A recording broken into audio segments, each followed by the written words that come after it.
잠잘 때 들려주는 이야기. 사람은 무엇으로 사는가? 레오 톨스토이.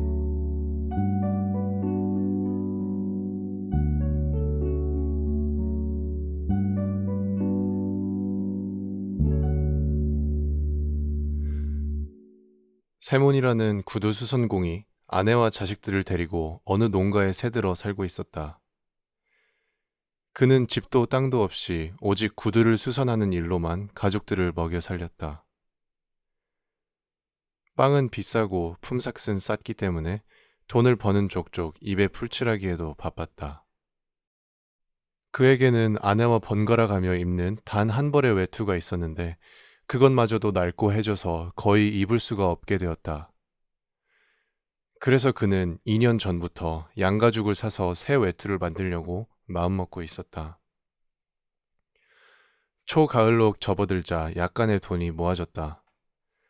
아내의 조그마한 나무 괴짝 속에는 3루블짜리 지폐가 소중히 보관되어 있었고 고객들에게 받을 돈도 5루블 20코페이카쯤 되었다. 구두 수선공은 이른 아침부터 양가죽을 사기 위해 마을로 갈 준비를 했다. 그는 아침을 먹자마자 아내의 짧은 코트를 셔츠 위에다 껴입고 그 위에 다시 카프탄을 걸쳐 입었다. 그리고 3루블짜리 지폐를 주머니에 넣고 나무 막대를 지팡이 삼아 마을로 향했다. 그는 마음속으로 생각했다. 마을 사람들에게 받을 돈 5루블에다가 주머니에 있는 3루블을 보태면 양가죽을 사기에 충분하겠지. 구두수선공은 마을에 도착해 한 농부의 집을 찾아갔다. 그러나 농부는 외출 중이라 그의 아내에게 일주일 안으로 돈을 보내겠다는 약속만 받아놓고 나올 수밖에 없었다. 또 다른 집 농부도 맹세컨대 지금은 돈이 없다며 고작 20코페이카를 갚았을 뿐이다.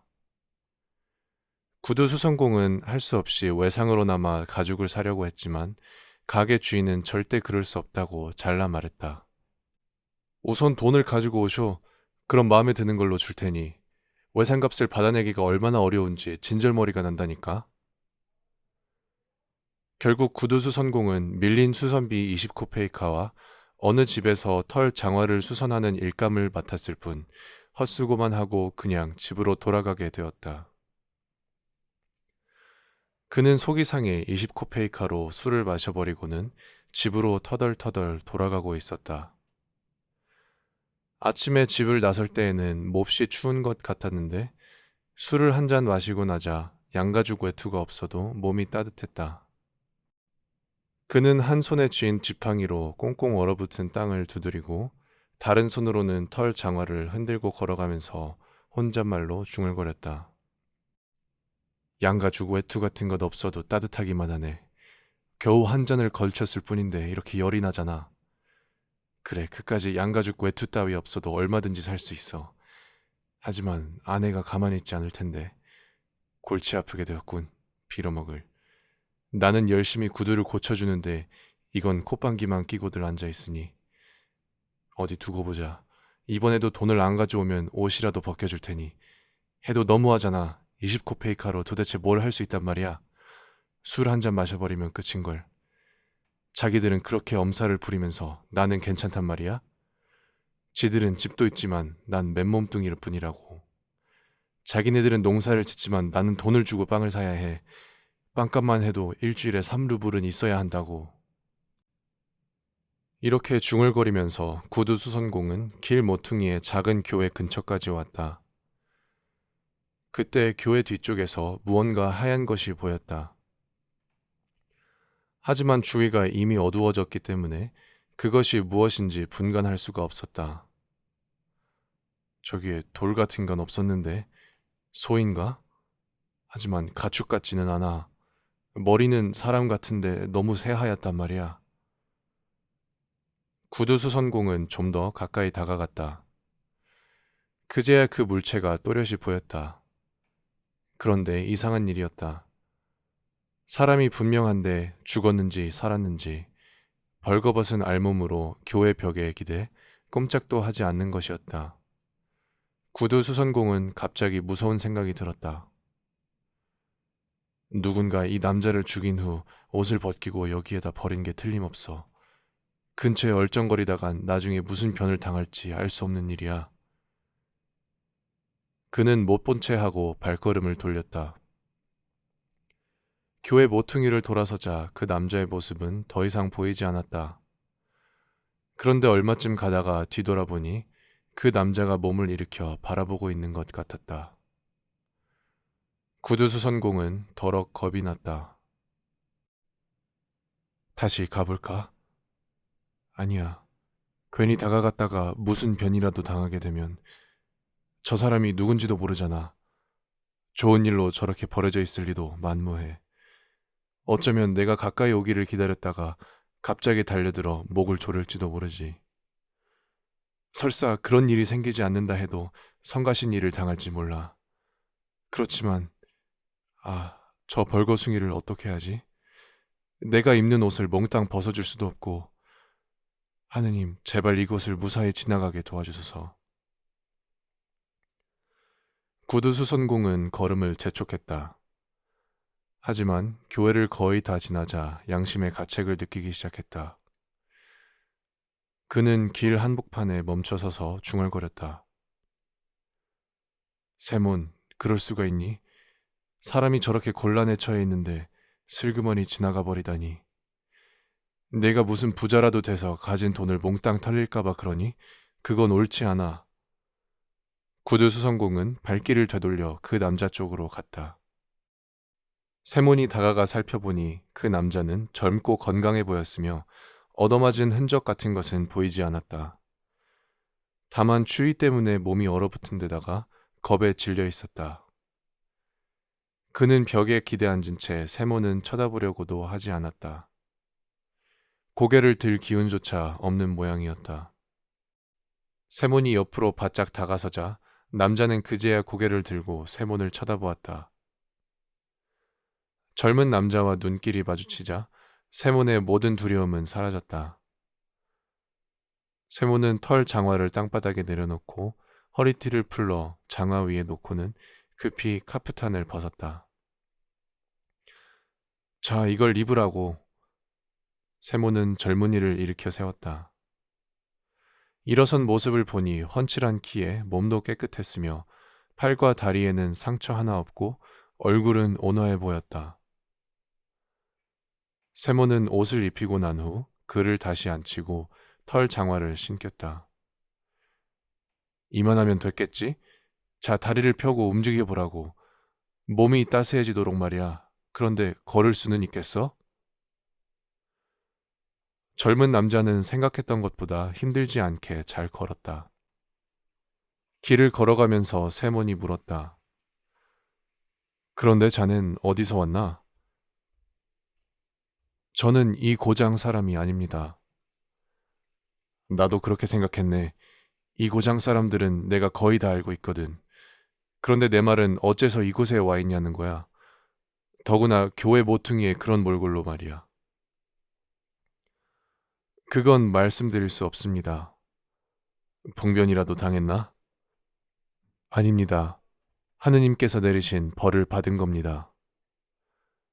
그야 물론 모든 일은 하느님의 뜻이지. 그건 그렇고 어디 가서 좀 쉬어야 할 텐데 어디로 갈 작정인가? 특별히 정해놓은 곳은 없습니다. 그러면 우리 집으로 가세. 몸을 녹이면 정신도 날 테니까. 세몬이 집을 향해 걷기 시작하자 젊은이는 뒤처지지도 않고 잘 따라왔다. 찬바람이 옷 속으로 파고들자 세몬은 뼛속까지 추위가 느껴졌다. 양가죽을 사러 갔다가 낡은 카프탄까지 남에게 벗어주다니. 벌거숭이 나그네까지 데려가면 마트료냐가 펄펄 뛰겠지. 아내 생각을 하자 세몬은 우울해졌다. 하지만 옆에서 걷고 있는 젊은이를 보는 순간 그를 처음 보았을 때의 눈빛이 떠오르며 마음이 즐거워졌다. 세몬의 아내 마트료나는 그날 일찌감치 집안일을 마쳤다. 장작을 패고 물을 깃고 아이들과 함께 저녁을 먹은 다음 그녀는 생각에 잠겼다. 빵을 지금 구울까 아니면 내일 아침에 구울까? 커다란 빵덩어리 하나가 아직 남아 있었다. 세몬이 밖에서 식사를 하고 오면 밤참은 별로 먹지 않을 테고, 그러면 내일 아침은 이 빵으로 충분하겠지? 그녀는 빵을 만지작거리면서 궁리했다. 그래, 오늘 저녁에는 빵을 굽지 않아도 될 거야. 밀가루도 조금밖에 없으니 이걸 가지고 버틸 때까지 버텨야지. 마트리오나는 빵 굽는 일을 그만두기로 하고 남편의 셔츠를 깁기 시작했다. 그녀는 바느질을 하면서 남편이 어떤 양가죽을 사올 것인지를 생각했다. 모피 가게 주인에게 속지나 말았으면 좋으련만 그이는 너무 순진해서 걱정이야. 어린애한테도 속아 넘어가거든. 8루블 정도면 좋은 양가죽을 살 수 있었을 거야. 변변한 외투 하나 없이 겨울을 나려니 작년엔 고생이 이만저만이 아니었지. 추운 날이면 어디 나갈 엄두도 못 냈잖아. 오늘만도 그래. 그이가 옷이란 옷은 모두 껴입고 나가버리니 난 걸쳐 입을 옷 하나도 없다고. 그런데 이이가 왜 이렇게 늦을까? 돌아올 시간이 넘었는데 혹시 술을 마신 건 아닐까? 마트료나가 이런 생각에 잠겨 있을 때 현관 계단이 삐걱거리며 누군가 들어오는 소리가 났다.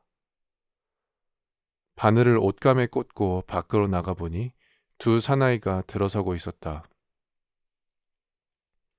세문 옆에 있는 낯선 남자는 털 장화를 신었고 모자는 쓰고 있지 않았다. 마트료나는 남편이 술 냄새를 풍기고 있는 것을 즉각 알아차렸다. 그러면 그렇지.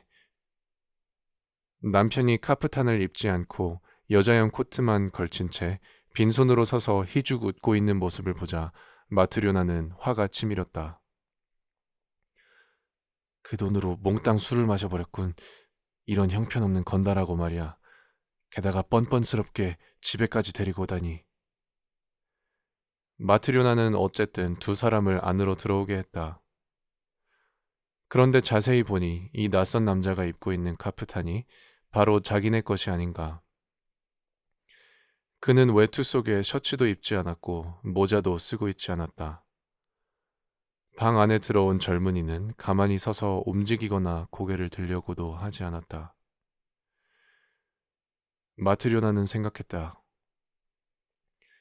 이 사람은 틀림없이 무슨 나쁜 짓을 저질러 잔뜩 겁을 먹고 있는 거야. 마트료나는 얼굴을 찌푸린 채 난로 쪽으로 물러나 두 사람의 하는 양을 지켜보았다. 세모는 모자를 벗고 태연하게 의자에 앉았다. 여보, 왜 그러고 있어? 식사 준비를 해야지. 마트료나는 아무런 대꾸도 하지 않았다. 그녀는 두 사람을 번갈아 바라보며 고개만 가로저었다. 세모는 아내가 화난 것을 알았지만 어쩔 도리가 없었다.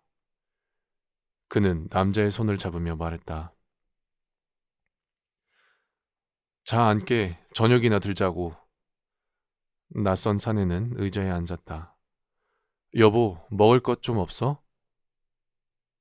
세몬의 재촉에 마트료나는 화를 버럭 냈다. 없긴 왜 없어요? 하지만 당신 몫은 없어요. 술을 마시면서 분별력마저 마셔버린 모양이군요. 양가죽을 사러 간다더니 입고 간 카프탄마저 벗어던지고 돌아오고 게다가 벌거벗은 불황자까지 데려오다니 어쨌든 당신들 같은 주정뱅이들에게 줄 음식은 없다고요. 잘 알지도 못하면서 계속 떠들 거야? 어떻게 된 일인지 들어보기나 한 다음에 말하라고. 돈을 어떻게 했는지 말해봐요. 세모는 호주머니에서 지폐를 꺼냈다. 3루블은 여기 있어. 하지만 드리포노프에겐 돈을 받지 못했어. 내일이나 모레쯤 주겠다고 약속하더군. 하지만 마트료나는 점점 더 화가 났다. 양가죽을 사오지 못한 것은 그렇다 치더라도 하나밖에 없는 카프탄을 낯선 불황자에게 벗어주고 그를 집에까지 데리고 오다니. 마트료나는 테이블에 놓인 지폐를 낚아채 간수하고는 말했다.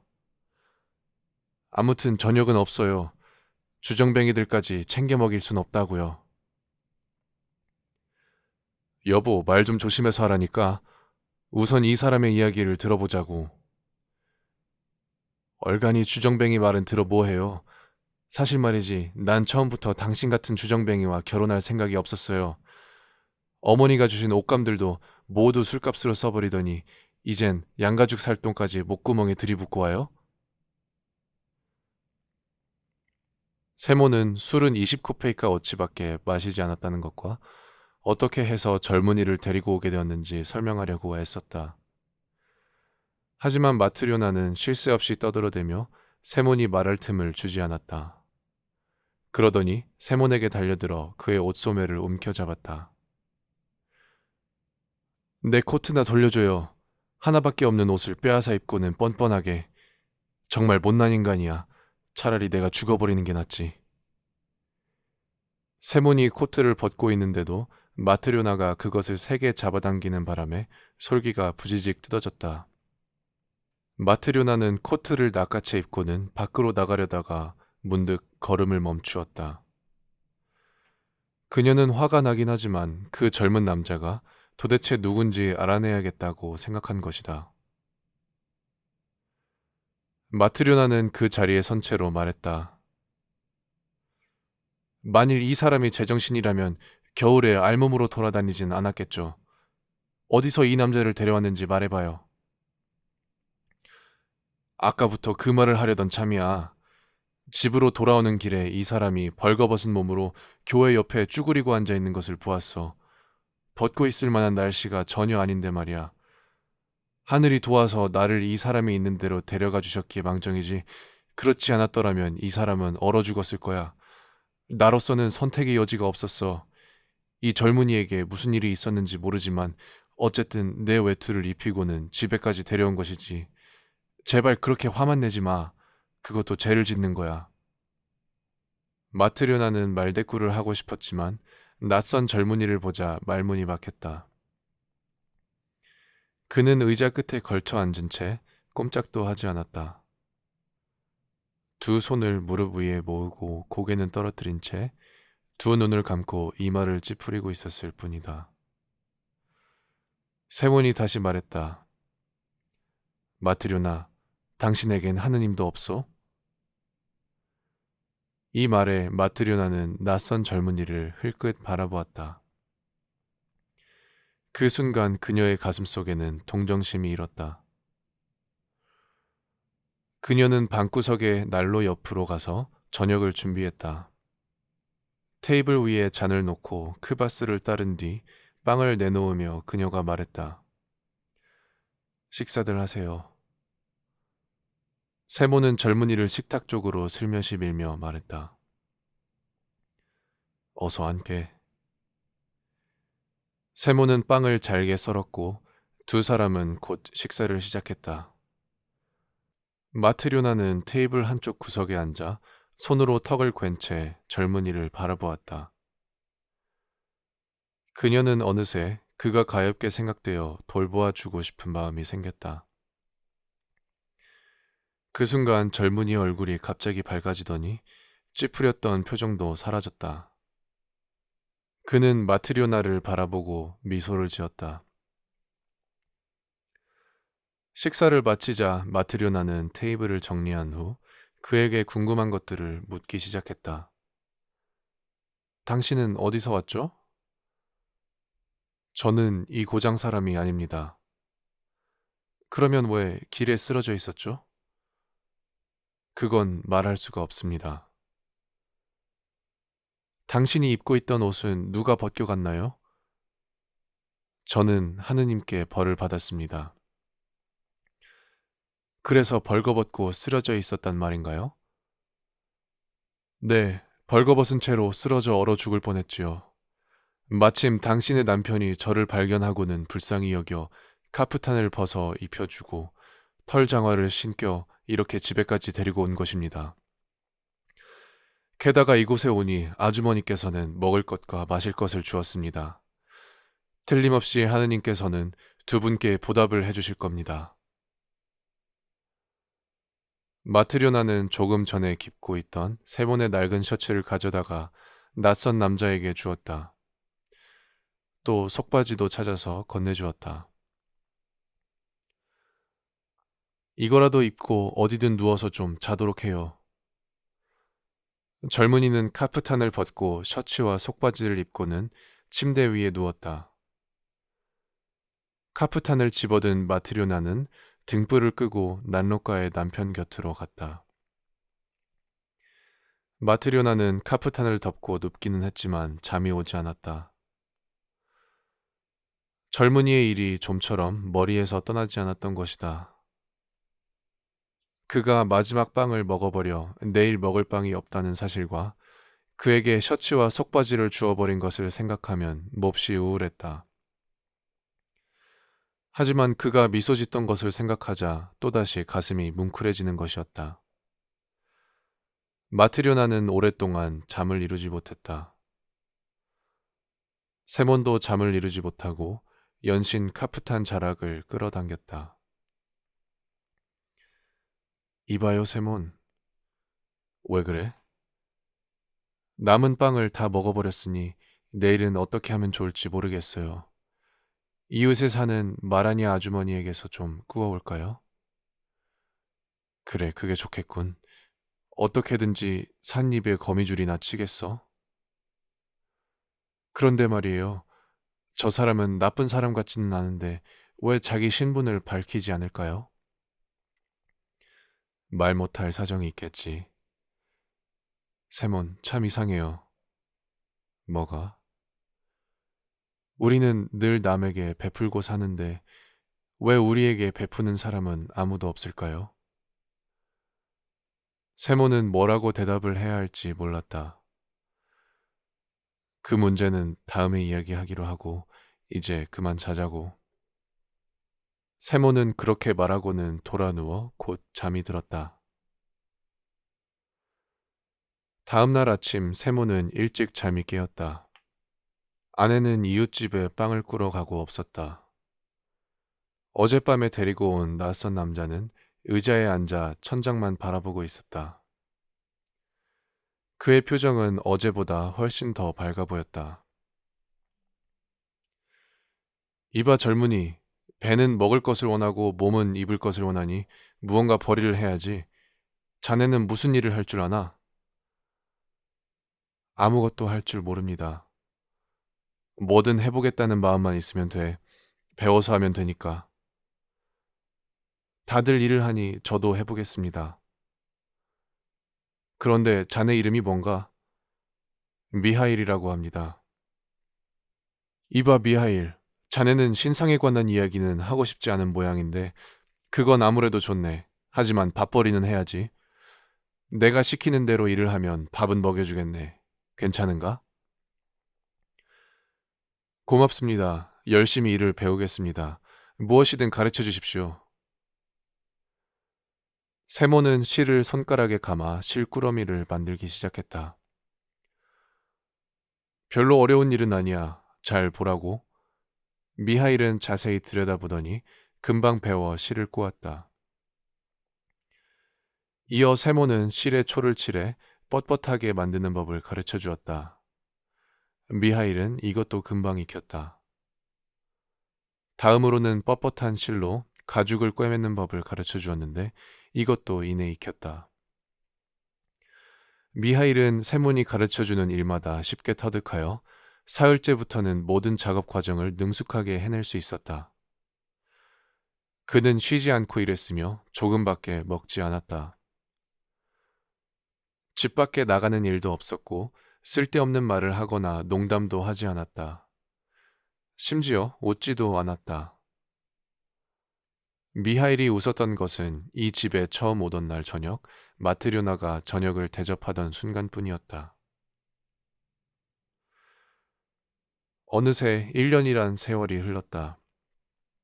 미하일은 여전히 세몬의 집에서 살면서 부지런히 일을 하고 있었다. 세몬의 집에 새로운 직공이 튼튼하고 멋진 구두를 만든다는 소문이 돌자 여기저기에서 주문이 밀려들었다. 가게는 번창하게 되었다. 어느 겨울날 방울소리가 요란하게 들리더니 삼두마차가 세몬의 집으로 다가왔다. 창문으로 내다보니 마차는 집 앞에 멈추어 섰고 한 젊은 사람이 마부석에서 뛰어내려 마차의 문을 열었다. 마차 안에서는 모피 외투를 걸친 신사가 나왔다. 그는 세몬의 가게를 향해 다가왔다. 마트료나는 서둘러 달려나가 문을 열었다. 신사는 머리가 천장에 닿을 듯 키가 컸고 몸집은 방 안을 가득 채울 것처럼 거대했다. 그는 자신의 키보다 낮은 문을 통과하기 위해 허리를 구부려야 했다. 세모는 그 신사의 모습을 보고 입을 다물지 못했다. 이제까지 그렇게 큰 사람은 본 적이 없었기 때문이다. 세모는 몸이 호리호리하고 미하일도 깡말랐으며 마트료나 역시 나뭇가지처럼 여우였는데 신사는 혈색 좋은 얼굴에 목은 황소처럼 굵은 게 몸 전체가 무쇠로 만들어진 것처럼 보였다. 신사는 거친 숨을 내쉬며 모피 외투를 벗더니 의자에 앉으며 물었다. 이 가게 주인이 누군가? 세몬이 나서서 말했다. 제가 주인입니다, 손님. 그러자 신사는 큰 소리로 하인에게 말했다. 베드카, 가죽을 가져와. 하인이 곧장 보따리 하나를 가지고 들어왔고 신사는 그것을 받아 테이블 위에 놓았다. 풀어라. 그가 말하자 하인은 지체 없이 보따리를 풀었다. 신사는 가죽을 가리키며 세몬에게 말했다. 이게 어떤 가죽인지 알겠나? 세몬은 가죽을 잠깐 만져보고 나서는 말했다. 네, 아주 좋은 가죽이군요. 그야 물론 좋은 가죽이지. 얼간이 같으니라고. 자넨 이런 가죽을 한 번도 본 적이 없었을 거야. 독일제 가죽인데 20루블이나 주고 샀다고. 세모는 기가 죽은 표정으로 말했다. 저 같은 놈이 어디서 이런 것을 구경하겠습니까? 그렇지. 그런데 자네 이 가죽으로 장화를 하나 만들어줄 수 있겠나? 만들어줄 수 있고 말고요, 나리. 그러자 신사는 버럭 고함을 질렀다. 만들 수 있다고? 나는 1년을 신어도 모양이 변하지 않고 찢어지지도 않는 그런 장화를 원해. 그러니 자신이 있으면 맡아서 재단을 하고 자신이 없으면 그만두겠다고 지금 바로 말해. 미리 말해두지만 만일 장화가 1년도 못 가 찢어지거나 모양이 망가지면 널 감옥에 쳐넣을 거야. 대신 1년이 지나도 모양이 그대로 있으면 그때 품삯으로 10루블을 지불하겠어. 세모는 겁이 나서 뭐라고 대답을 해야 할지 몰랐다. 그는 미하일을 흘끔 돌아보았다. 그리고 그의 옆구리를 찌르면서 작은 목소리로 속삭였다. 미하일, 어떻게 하면 좋지? 미하일은 좋아요, 일을 맡으세요 라고 말하듯이 고개를 끄덕였다. 세모는 미하일을 믿고 장화를 만들기로 했다. 신사는 하인을 불러 왼발에 장화를 벗기게 하고는 다리를 내밀었다.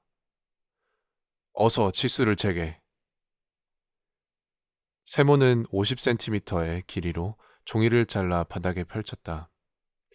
그런 다음 무릎을 꿇고 앉아 신사의 발 치수를 재기 시작했다. 발바닥을 재고 이어 발등을 잰 다음 장단지를 잴 차례였는데 종이의 길이가 아무래도 모자랐다. 신사의 장단지가 통나무만큼이나 굵었기 때문이다. 장단지가 꺾이지 않도록 잘해. 세모는 다른 종이를 덧대어 붙였다. 신사는 의자에 앉은 채 발가락을 꼼지락거리며 방 안의 사람들을 둘러다보았다. 그리고는 미하일을 가리키며 물었다. 저 사람은 누군가? 우리 가게의 직공인데 솜씨가 아주 그만입니다. 나리의 장화도 저 친구가 만들 것입니다. 신사는 미하일에게 말했다. 자네도 잘 알아도 1년이 지나도 끄떡없을 장화를 만들어야 한다고. 그런데 미하일은 신사의 얼굴은 보지도 않고 마치 누군가가 신사의 등 뒤에 서 있는 듯 한쪽 구석을 응시했다. 그러더니 갑자기 빙긋 웃으면서 얼굴을 환하게 폈다. 뭘 보고 싱글거리는 거야, 이 열간아. 장화를 기한 내에 만들어낼 궁리를 하지 않고. 신사의 핀잔에 미하일이 말했다. 원하시는 대로 기한 내에 꼭 만들겠습니다. 좋아. 신사는 장화를 다시 신고 모피 외투를 단단히 여며 입은 후 문 쪽으로 걸어갔다. 그는 깜빡 잊고 허리를 구부리지 않아 문틀에 이마를 꽝 부딪혔다. 신사는 한참 뭐라고 욕을 해대더니 마차를 타고 떠났다. 신사가 사라지자 세몬이 말했다. 정말 바위처럼 단단한 사람이야. 저런 사람은 쇠망치에 맞아도 죽지 않을걸. 그렇게 세게 이마를 부딪혔는데도 별로 아파하지도 않더라니까. 그러자 마트료나가 나서서 말했다. 그렇게 호강을 하며 사니까 몸도 튼튼하겠지요. 저승사자도 저 사람에겐 접근을 못하겠어요. 세몬이 미하일에게 말했다. 일을 맡기는 했지만 걱정이야. 까딱 잘못했다간 감옥살이를 하게 생겼으니 말이야. 자네는 나보다 눈도 밝고 솜씨도 좋으니 치수대로 재단을 하게. 나는 나중에 장화 코나 꿰맬 테니까. 미하일은 가죽을 작업 테이블에 펴놓고 재단을 하기 시작했다. 마트료나는 미하일이 재단하는 것을 지켜보다가 깜짝 놀랐다. 마트료나도 이제는 구두 만드는 일은 알 만큼 아는데 미하일이 가죽을 주문받은 대로 재단하지 않고 둥근 모양으로 재단하고 있었기 때문이다. 마트료나는 지적을 해줄까 하다가 그만두었다. 나보다는 미하일이 더 잘 알고 있겠지. 괜히 나서서 참견하지 말자. 미하일은 재단을 마치고 꿰매기 시작했다. 그런데 두 겹의 실로 꿰매는 것이 아니라 슬리퍼를 만들 때처럼 한 겹의 실로 꿰매는 것이었다. 마트료나는 다시 한번 놀랐으나 역시 아무 말도 하지 않았다. 점심때가 되어 세몬이 바라보니 미하일은 그 가죽으로 슬리퍼를 만들어 놓고 있었다. 세몬은 탄식이 절로 나왔다. 이게 웬일이지?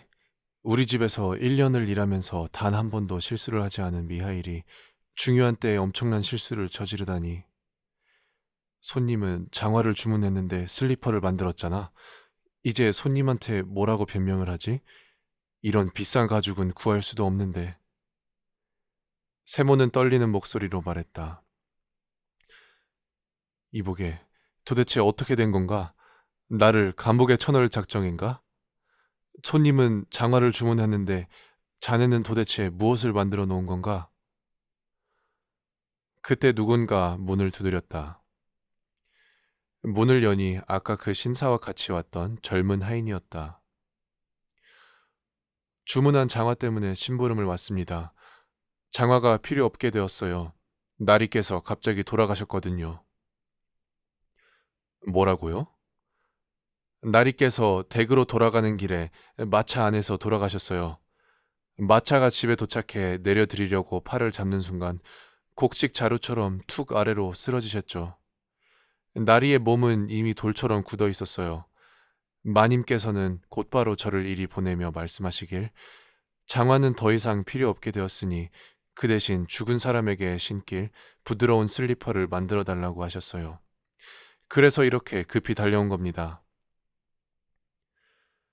미하일은 남은 가죽들을 챙기고 나서 완성된 슬리퍼를 집어 먼지를 닦은 다음 하인에게 건네주었다. 하인은 기뻐하며 그것을 가지고 돌아갔다. 세월이 흘러 미하일이 세몬의 집에 온 지도 어느덧 5년이 되었다. 하지만 그의 생활은 조금도 달라진 것이 없었다. 밖에 나가는 일도 없었고 쓸데없는 말은 하지 않았다. 그동안 웃은 일은 단 2번밖에 없었다. 한 번은 마트료나가 저녁을 대접했을 때였고 또 한 번은 장화를 주문하러 왔던 신사를 보았을 때였다. 세모는 미하일이 어떤 사연을 가지고 있는지는 여전히 묻지 않았다. 그는 다만 미하일이 가버리지는 않을까 걱정스러울 뿐이었다. 어느 날 식구들이 모두 집안에 있을 때였다. 마트료나는 냄비를 화덕에 올리고 아이들은 의자 사이를 뛰어다니거나 창문 밖을 내다보곤 했다. 세모는 창가에 앉아 구두를 꿰매고 있었고 미하일은 다른 쪽 창가에서 구두에 뒤축을 붙이는 중이었다. 그때 사내 아이가 미하일에게 다가가 어깨를 흔들면서 창밖을 가리켰다. 미하일 아저씨, 저길 좀 보세요. 어떤 아주머니가 계집애 둘을 데리고 오고 있어요. 우리 집으로 오고 있는 것 같아요. 그런데 한 아이는 절름발이에요. 그러자 미하일은 갑자기 일손을 멈추고 창밖을 유심히 내다보았다. 세모는 이상한 생각이 들었다. 여태껏 한 번도 창밖을 내다보지 않던 사람이 아예 창문에 얼굴을 붙이고 밖을 내다보고 있었기 때문이다. 세몬도 하던 일을 멈추고 밖을 내다보았다. 옷을 잘 차려입은 부인이 모피 외투에 털목도리를 두른 여자아이 둘을 데리고 자기 집으로 오고 있었다. 두 여자아이는 분간을 할 수 없을 정도로 닮은 모습이었다. 다만 한 아이가 왼쪽 다리를 절룩거릴 뿐이었다. 부인은 층계를 올라와 문을 열더니 먼저 여자아이들을 들여보내고 자기도 따라 들어왔다. 안녕하세요. 어서 오십시오. 무슨 일로 오셨나요? 부인은 작업 탁자 옆에 앉았다. 여자아이들은 그녀의 무릎에 매달리며 낯설어하는 눈치였다. 아이들에게 봄에 신을 구두를 맞춰주고 싶어서요. 아, 그래요? 이렇게 작은 구두를 만들어 본 적은 없지만 정성껏 해드리지요. 이 미하일이란 사람은 아주 솜씨가 뛰어나거든요. 이렇게 말하며 세모는 미하일을 바라보았다. 그런데 미하일은 두 여자아이만 뚫어져라 바라보고 있었다. 그러한 미하일의 모습에 세모는 얼떨떨했다. 하긴 그 아이들은 너무나도 예뻤다. 눈은 새까맣고 두 뺨은 발그스름하고 포동포동했으며 멋진 모피 외투에 목도리를 두르고 있었다. 그렇다 해도 세모는 미하일이 무슨 이유로 그토록 아이들을 열심히 바라보는지 이해할 수가 없었다. 세모는 이상하다고 생각하면서도 부인과 흥정을 계속했다. 마침내 값이 정해졌고 아이들의 발 치수를 재야 할 차례였다. 부인은 다리가 불편한 아이를 무릎 위로 들어 올리며 말했다. 이 아이의 발 치수로 두 사람분의 구두를 만들어주세요. 불편한 발을 먼저 재서 한 짝을 만들고 다른 발 치수로 똑같이 세 짝을 만들면 될 거예요. 두 아이의 치수가 같거든요. 쌍둥이니까요. 세모는 그렇게 발 치수를 재고 나서 다리가 불편한 아이를 바라보며 물었다. 어쩌다가 이렇게 되었습니까? 이처럼 귀여운 아이가 태어날 때부터 이랬나요? 아니에요. 애들 엄마가 잘못해서 그만. 이때 마트료나가 끼어들었다. 그럼 부인은 이 아이들의 친엄마가 아니세요? 네, 친엄마도 아니고 친척도 아니에요. 하지만 제가 맡아 기르고 있지요. 친자식도 아닌데 굉장히 귀여워하시는 것 같군요. 어떻게 귀여워하지 않을 수 있겠어요. 내 젖을 먹여 키웠는데요. 나도 한때는 친자식이 하나 있었지만 하느님이 데려가셨지요. 하지만 솔직히 말해 나는 그 아이를 이 아이들만큼 귀여워하지는 않았어요. 대체 이 아이들은 어느 댁 따님들인가요? 부인은 자초지종을 이야기하기 시작했다. 6년 전의 일이에요. 이 두 아이는 태어난 지 일주일도 못 돼 고아가 되어버렸지요. 아버지는 아들이 태어나기 사흘 전에 죽고 엄마는 아이들을 낳은 후 세상을 곧 떠났으니까요. 그 무렵 우리 부부는 이웃에서 농사를 지으며 살아가고 있었어요. 그래서 아이들 부모에 대해 잘 알고 있는 거예요. 아이들 아버지는 숲속에서 나무를 베다 나무가 쓰러져 덮치는 바람에 죽었어요. 아이들 어머니도 몹시 가난한 데다 돌봐주는 친척이 없어 혼자 아이들을 낳다 죽은 거고요. 해산 다음 날 집으로 찾아가니 부인의 몸은 이미 싸늘하게 굳어있더군요. 그런데 숨을 거둘 때 고통으로 몸부림치다가 그만 한 아이를 덮쳐서 한쪽 다리를 못 쓰게 만들었어요. 마을 사람들이 몰려와 부인의 몸을 씻기고 관을 만들어 장례를 지내주었어요. 모두들 친절한 사람들이었죠.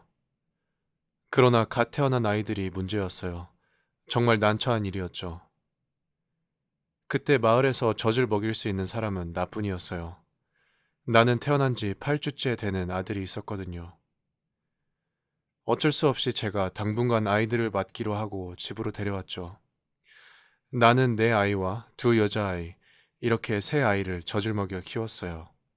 그때만 해도 젊고 음식도 잘 먹었기 때문에 흘러넘칠 정도로 젖이 나왔지요. 그런데 하느님의 돌보심으로 두 아이는 아주 건강하게 자랐지만 내가 낳은 아이는 2살도 못 되어 죽고 말았어요. 그 뒤로는 아이를 낳지 못했죠. 그 후 집안 형편은 차츰 나아졌고 남편은 곡물 상인의 방앗간을 맡게 되었어요. 지금은 꽤나 유복하게 살고 있지요. 하지만 이 두 아이가 없다면 무척 외로울 거예요. 그러니 어떻게 이 아이들을 귀여워하지 않을 수 있겠어요? 이 아이들은 나에게 촛불과 같은 존재예요. 부인은 한 손으로 다리가 불편한 아이를 끌어안고 다른 한 손으로는 흐르는 눈물을 닦았다. 마트료나가 한숨을 길게 내쉬며 말했다. 부모 없이는 살아도 하느님 없이는 살 수 없다더니 그 말이 맞는 것 같군요. 그들이 이런 말을 나누고 있을 때 갑자기 미하일이 앉아있는 쪽에서 섬광이 비치는 것 같았다. 세몬과 마트료나는 부인을 배웅하고 들어와 미하일을 쳐다보았다. 미하일은 두 손을 무릎 위에 포개고 앉아 하늘을 바라보며 미소를 짓고 있었다. 미하일은 의자에서 일어나 작업용 앞치마를 벗은 후 세몬과 마트료나에게 공손히 절을 하며 말했다. 이제 작별을 해야 할 것 같습니다. 하느님께서도 저를 용서해 주셨으니 두 분께서도 저를 용서해 주십시오. 그때 세몬과 마트료나는 미하일에게서 눈부신 후광이 비치고 있는 것을 보았다. 세몬도 일어나 자주 절하며 미하일에게 말했다. 역시 자네는 보통 인간이 아니었군. 자네를 더 이상 붙들어 둘 수도 자네에 관해 더 이상 물을 수도 없다는 것을 잘 알고 있네. 하지만 꼭 한 가지만은 알고 싶네. 내가 자네를 처음 발견하고 집으로 데려왔을 때는 몹시 어두운 표정이었네. 그런데 아내가 저녁을 차려주자 자네는 미소를 지으며 밝은 표정이 되었지. 그 까닭은 무엇인가? 또 어느 신사가 장화를 주문했을 때도 자네는 웃으면서 밝은 표정을 지었고 방금 전 부인이 여자아이들을 데리고 왔을 때도 빙그레 웃었네. 그리고 자네의 온몸에서 밝은 빛이 비쳤지.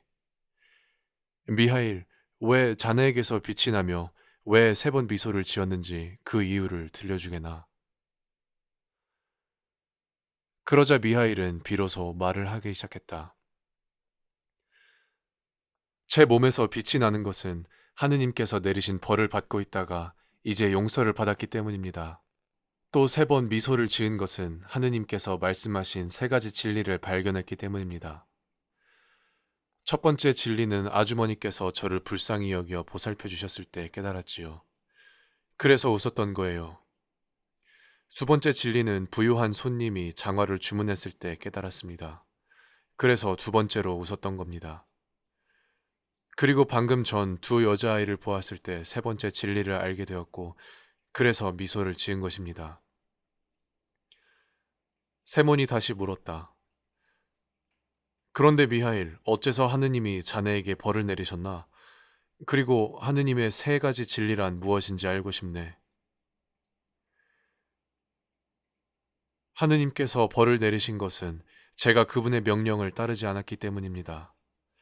저는 원래 천사였는데 하느님께서 한 여인의 영혼을 거두어 오라고 저를 지상으로 보내셨습니다. 그런데 세상에 내려와 보니 그 여인이 몸이 아주 쇠약해져 누워 있는 것이었어요. 그리고 쌍둥이 딸을 낳았던 것입니다. 그 여인은 저를 보자마자 눈물을 흘리며 애원했습니다. 천사님, 제 남편의 장례식을 며칠 전에 치렀습니다. 그이는 숲에서 일하다가 나무에 깔려 죽었지요. 이 불쌍한 아이들에게는 키워줄 사람이 하나도 없습니다. 이 아이들이 제 발로 걸을 수 있을 때까지는 제 영혼을 거두어 가지 말아주세요. 그 여인의 애원을 듣고 저는 한 아이는 젖을 물려주고 다른 한 아이는 팔을 안겨주고 나서 하늘나라로 돌아갔습니다. 저는 하느님께 말씀드렸습니다. 하느님, 저는 여인의 영혼을 거두을 수가 없었습니다. 남편은 나무에 깔려 죽었고 여인은 며칠 전에 쌍둥이를 낳아 기진맥진해져서는 제발 자기의 영혼을 데려가지 말라고 애원했습니다. 그래서 그냥 돌아올 수밖에 없었습니다. 그러자 하느님께서는 다시 분부하셨습니다. 지금 곧 내려가 여인의 영혼을 거두어오너라.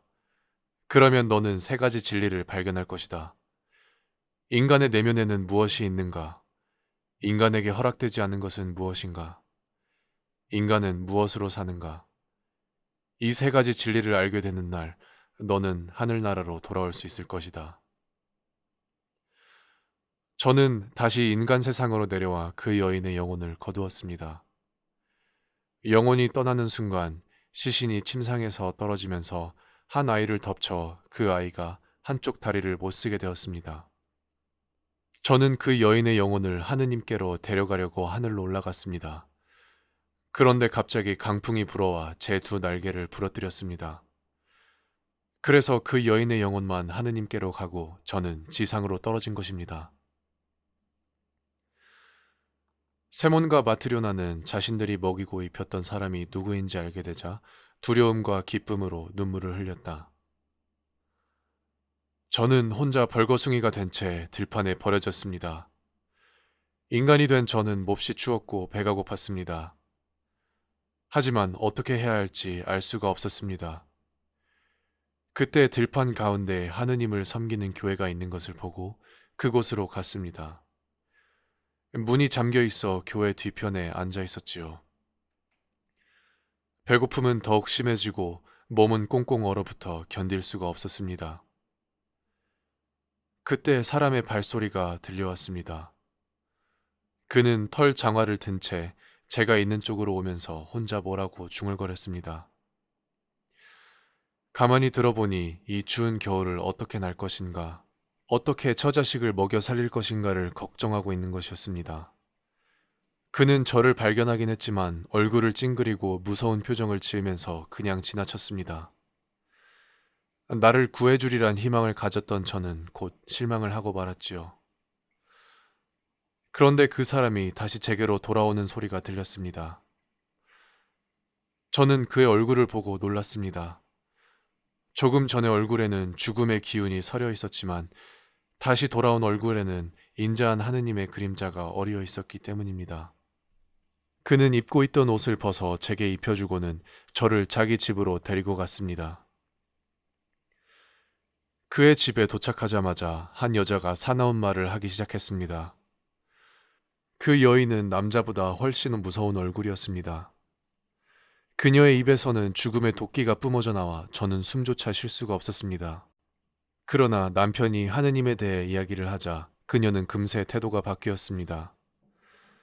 서둘러 저녁을 준비하면서 저를 쳐다보았을 때 그녀의 얼굴에는 죽음의 그림자가 사라지고 생기가 가득했습니다. 그녀에게서도 저는 하느님의 모습을 볼 수 있었습니다. 그때 저는 인간의 내면에는 무엇이 있는가라고 했던 하느님의 첫 번째 말씀이 떠올랐습니다. 저는 인간의 내면에 있는 것은 바로 사랑이란 것을 깨달았습니다. 하느님께서 제게 약속하신 것을 이런 방법으로 깨닫게 하시는구나 생각하니 너무나 기뻤습니다. 그래서 처음으로 미소를 지었던 것입니다. 하지만 세 가지 진리를 모두 안 것은 아니었습니다. 인간에게 허락되지 않은 것은 무엇인가? 또 인간은 무엇으로 사는가? 그것들은 아직 모르고 있었습니다. 어느새 두 분과 함께 지낸 지 1년이 되었습니다. 어느 날 부유한 신사가 찾아와 1년이 지나도 모양이 변하지 않는 장화를 주문했습니다. 그런데 저는 뜻밖에도 그의 등 뒤에 저의 동료인 죽음의 천사가 서 있는 것을 보았습니다. 해가 지기 전에 그가 신사의 영혼을 거두어 가리라는 것도 알았지요. 그때 저는 인간에게 허락되지 않은 것이 무엇인가라는 말씀의 뜻을 깨달았습니다. 인간에게 허락되지 않은 것은 바로 자신에게 진정 필요한 것이 무엇인지를 아는 힘이었습니다. 하느님께서 두 번째 진리를 계시하셨기에 저는 두 번째로 미소를 지었습니다. 하지만 아직 모든 진리를 깨달은 것이 아니었습니다. 저는 사람은 무엇으로 사는가를 깨닫지 못했던 것입니다. 그런데 6년째 되는 오늘 한 부인이 쌍둥이 여자아이들을 데리고 왔습니다. 저는 그 순간 그 아이들을 금세 알아보았고 어머니가 죽은 후에도 쌍둥이가 무사히 잘 자라고 있다는 사실을 알게 되었지요. 저는 생각했습니다. 그 어머니가 아이들을 위해서 자신의 목숨을 살려달라고 애원했을 때 나는 그녀의 말을 믿고 부모 없이 아이들은 살아갈 수 없다고 생각했지. 그러나 아이들과 아무 상관도 없는 여인이 젖을 먹여 이렇게 잘 키우지 않았던가. 저는 그 부인이 아이들에게 쏟는 애정과 감격의 눈물을 보고 살아계신 하느님을 발견했습니다. 물론 사람은 무엇으로 사는가라는 말씀의 뜻도 깨닫게 되었죠. 하느님께서 마지막 깨달음을 주시어 저를 용서하셨다는 기쁨에 저는 세 번째로 빙긋 웃은 것입니다. 마침내 천사의 모습이 드러났는데 전신이 찬란한 빛에 휩싸여 똑바로 바라볼 수조차 없었다. 천사의 맑은 목소리는 마치 하늘에서 울려오는 것과 같았다. 모든 인간은 사랑으로 살아간다는 것을 저는 알게 되었습니다. 제가 인간이 되어서도 무사히 살아갈 수 있었던 것은 길을 가던 한 사람과 그 아내의 마음속에 깃든 사랑 때문이었습니다. 또한 두 고아가 잘 자라온 것도 한 여인의 가슴 속에 깃든 사랑 때문이었습니다. 모든 인간이 자신을 걱정하는 마음으로 이 세상을 살아가고 있는 것이 아니라 그들 속에 사랑이 있기 때문에 살아간다는 것입니다. 저는 일찍이 하느님께서 인간에게 생명을 부여하시고 그들이 잘 살아가길 바라고 있다는 것을 알고 있었지만 이제 또 한 가지를 알게 되었습니다. 그것은 하느님께서 모든 사람이 홀로 살아가기를 원치 않으신다는 것입니다. 그래서 하느님은 인간이 자신에게 필요한 것이 무엇인지를 아는 능력을 주시지 않았습니다. 그리고 인간이 평화롭게 하나가 되길 원하심으로 모든 사람이 진정 무엇으로 살아가야 하는지를 계시하셨습니다. 저는 깨달았습니다.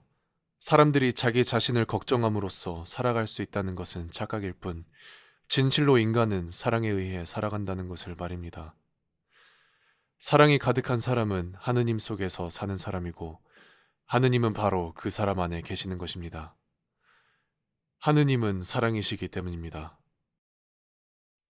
말을 마친 후 천사는 하느님을 찬미하는 노래를 부르기 시작했다. 그 웅장한 목소리는 온 집안을 울리는 것 같았다. 이어 천장이 갈라지고 땅에서 하늘까지 한 줄기 불기둥이 솟아올랐다. 세몬과 그의 아내는 땅에 엎드렸다. 그러자 천사는 날개를 활짝 펼치더니 하늘로 날아 올라갔다. 세몬이 정신을 차렸을 때 집은 아무것도 달라진 것이 없고 집 안에는 가족 외에 아무도 없었다.